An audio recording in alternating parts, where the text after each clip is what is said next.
Have you ever had that moment your foot catches the rug, your balance tips, and suddenly time slows down? You're going down, and there's nothing you can do about it. Or is there? What if I told you that falling doesn't have to mean disaster, if you know how to fall the right way? Stick around, because in this video, we're diving into something most people never think to learn how to fall safely. And tip number 5, it's something I wish every older adult could learn before they need it. Oh, and if you're new here, welcome. Hit that like and subscribe button so we can keep supporting each other every week with real-life tools to age well and live fully. Falling is the #1 cause of injury for older adults. But here's the thing nobody tells you. The fall itself isn't always the biggest danger, it's how you land. I once spoke with a woman named Ruth. She's 78, vibrant, and still walks her dog every morning. But one icy winter, she slipped outside her front door. A simple fall. No one was around.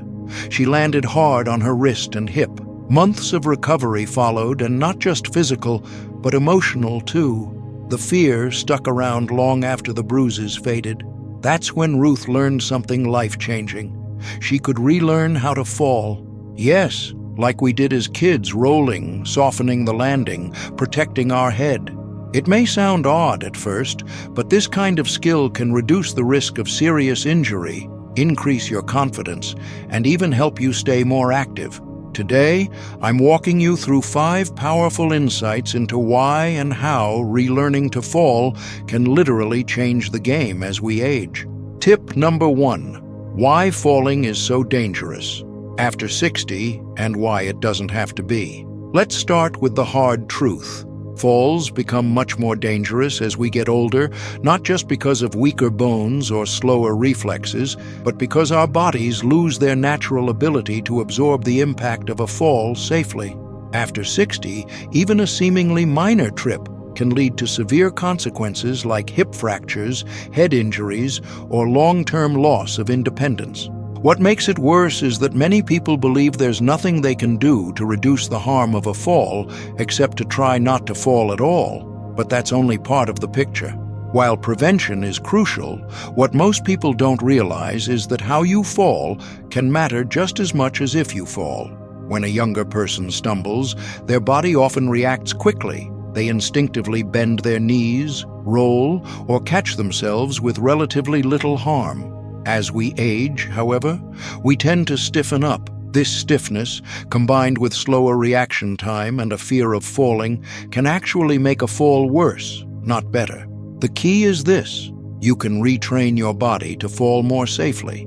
Just like we take defensive driving classes to reduce car accident injuries, we can learn fall techniques that reduce injury risk. The goal isn't to fall perfectly, it's to fall better, so that the impact is absorbed by safer areas of the body, like the side or thigh, rather than hitting the hip, spine, or head directly. This might sound unfamiliar because fall training isn't commonly taught yet, but it's backed by research and already used in programs around the world. Learning how to fall correctly isn't giving in to fear, it's empowering yourself with options when the unexpected happens. One of the most important principles in safe falling is avoiding stiff, straight-legged landings and protecting the head. A soft, rolling motion or a sideways landing can drastically reduce the chances of serious injury. These movements can be taught, practiced, and even made instinctive again with simple, gentle exercises. Think about it like this: if we don't train the body for this scenario, we leave it unprepared. But with just a small amount of effort, we can equip ourselves with life-saving instincts, ones that make the difference between a bruise and a broken hip, or between recovery at home and a long hospital stay. Real-life example. Take Ruth, 78, who took a gentle movement class at her local senior center. When she tripped on a sidewalk crack, she instinctively tucked her chin and rolled to the side just like she'd practiced. She stood up with a scraped elbow, not a shattered hip. So before we move on, ask yourself honestly, has anyone ever shown you how to fall safely? If not, don't worry, you're about to learn. And it could be one of the smartest things you ever do for your health. Tip number 2, the forgotten skill. we all had as kids, tucking and rolling. When we were kids, falling was part of everyday life, running in the yard, climbing on furniture, riding bikes, and somehow we managed to bounce right back up. That's because our bodies knew exactly what to do. We didn't think about it, but we bent our knees, tucked our chins, and rolled naturally. It wasn't just flexibility, it was instinct. But somewhere along the way, that instinct fades. As we grow older, our movements become more rigid.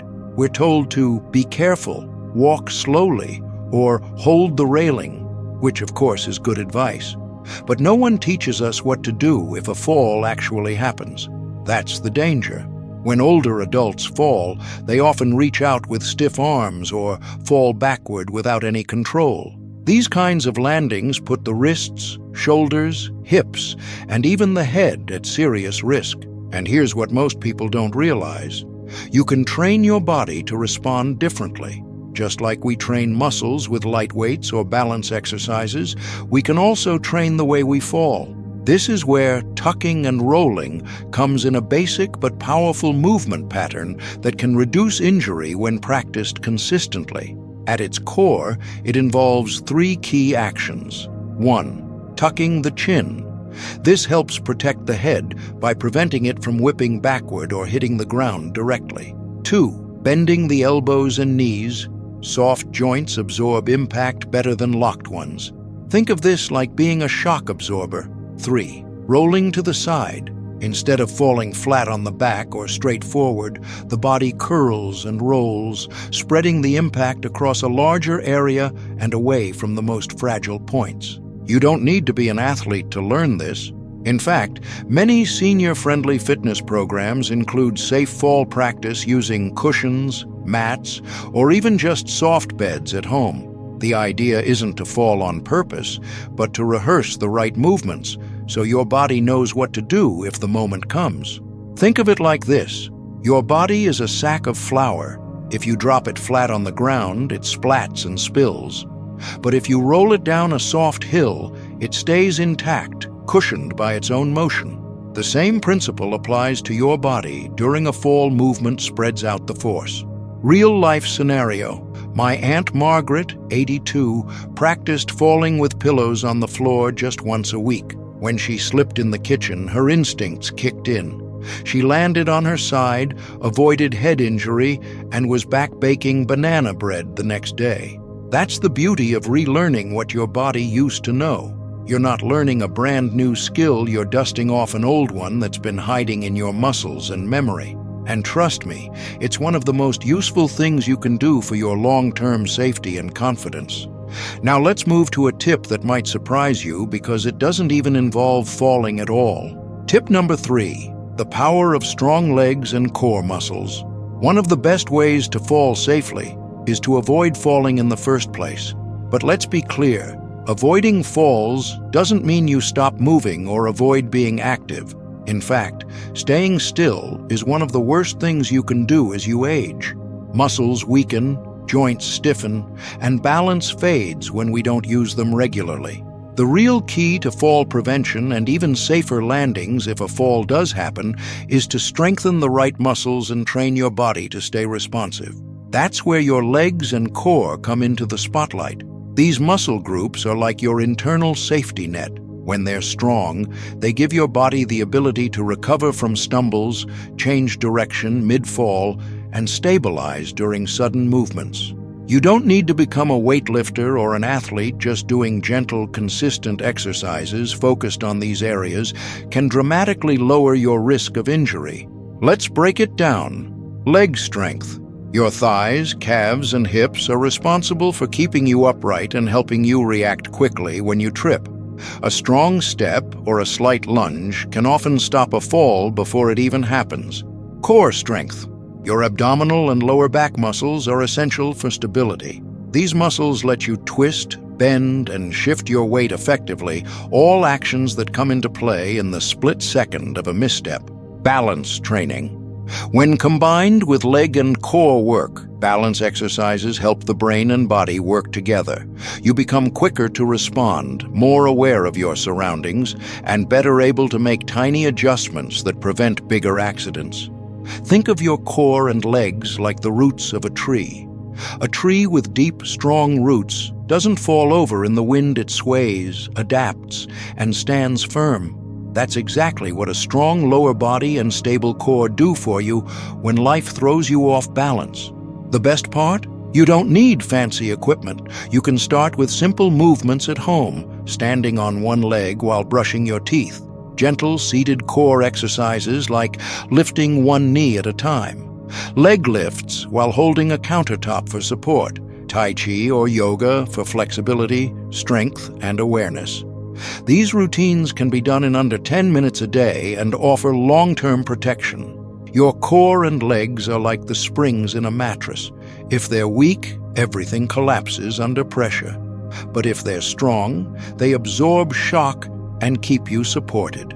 Practical example: gentle Tai Chi, seated core exercises, or even standing on one leg while brushing your teeth can build balance and coordination. Just a few minutes a day can build your fall armor. So, the next time you're tempted to skip that little movement session, remember every minute you spend building your legs and core is like putting bricks into your own foundation. It's not just exercise, it's fall prevention in action. Now let's go even deeper. What if your mindset plays a role in how safely you fall? Tip number 4. The fear of falling can make you fall more. This might sound a little backwards, but it's absolutely true. The more afraid you are of falling, the more likely you are to fall. That's not just a saying, it's something supported by science and real-life experiences alike. Fear has a very real effect on the body. When you're afraid of falling, your muscles tighten, your movements become smaller and more hesitant, and you constantly scan for danger.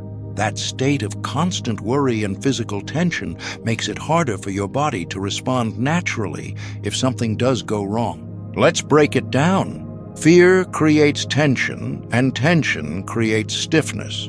When your body is stiff, it can't move fluidly or adapt quickly to small missteps. Imagine walking across a slick patch of ground. If you're relaxed and aware, your knees might bend slightly, your arms may shift to balance you, and your body adjusts.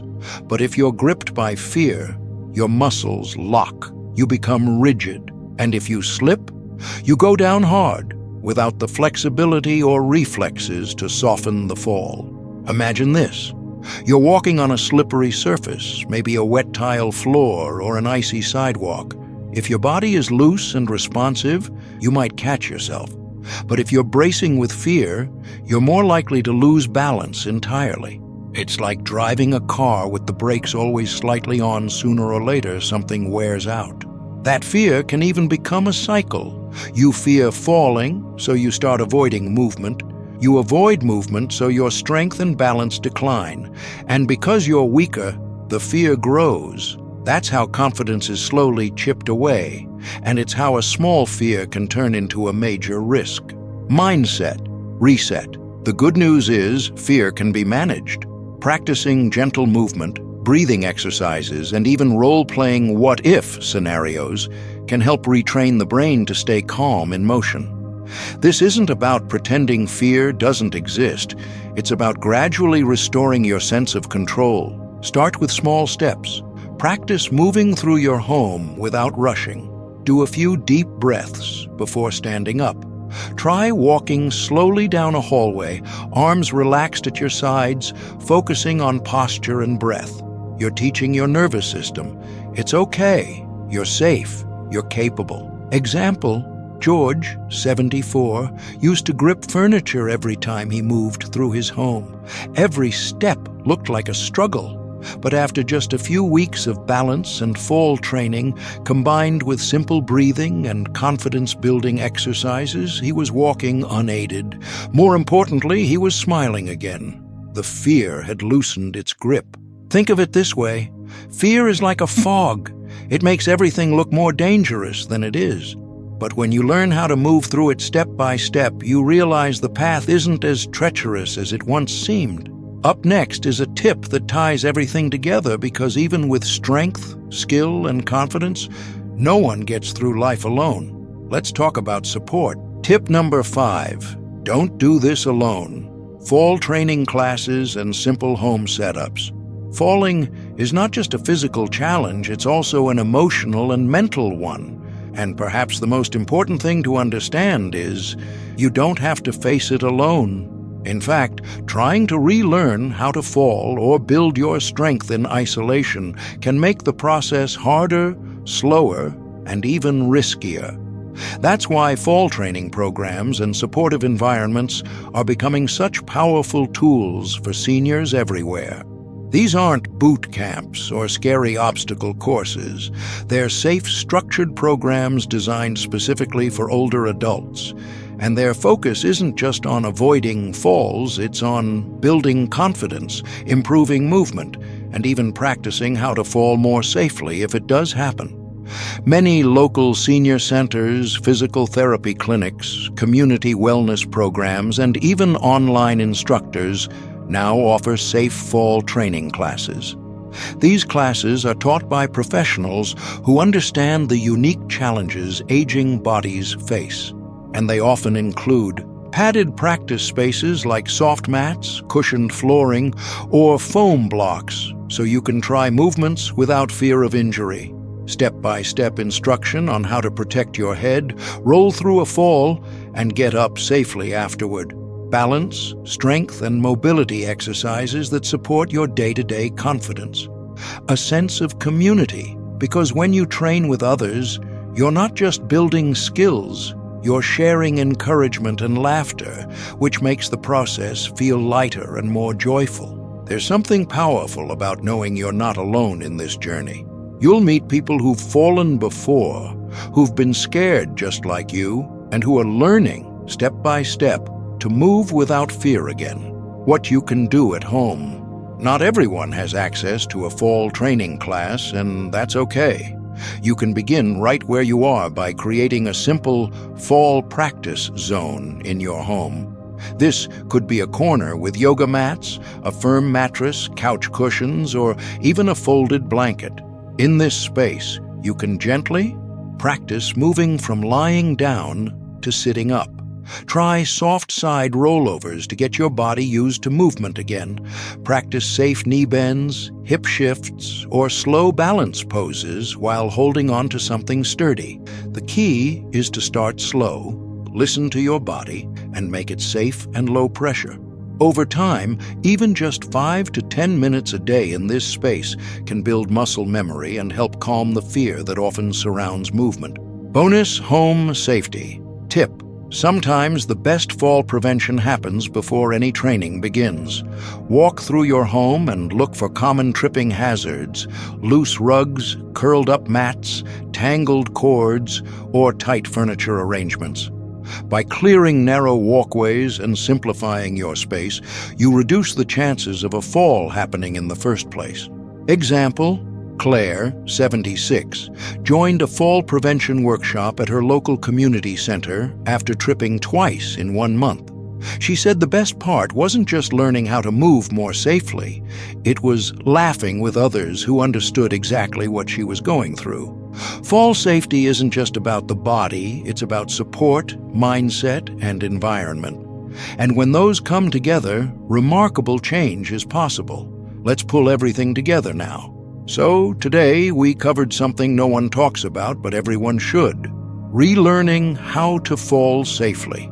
We talked about 1. Why falling is more dangerous with age, but also more manageable with preparation. 2. How children's instincts can be retrained in adults, like tucking and rolling.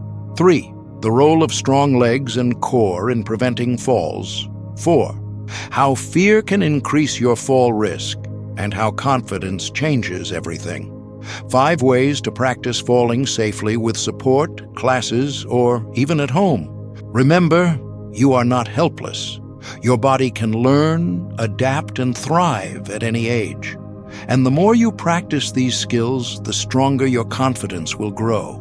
Next week, we'll dive into a powerful morning routine that's helping thousands of seniors feel more energized, mobile, and grounded every day. Don't miss it. Thank you so much for spending your time with me today. If this video helped you or made you think differently about falling, please give it a like, share it with a friend, and hit that subscribe button. And we'd love to hear from you in the comments. Have you ever thought about practicing how to fall? Or do you have your own tips to share? Let's keep this conversation going below. Until next time, take care, stay steady, and keep moving forward. You've got this.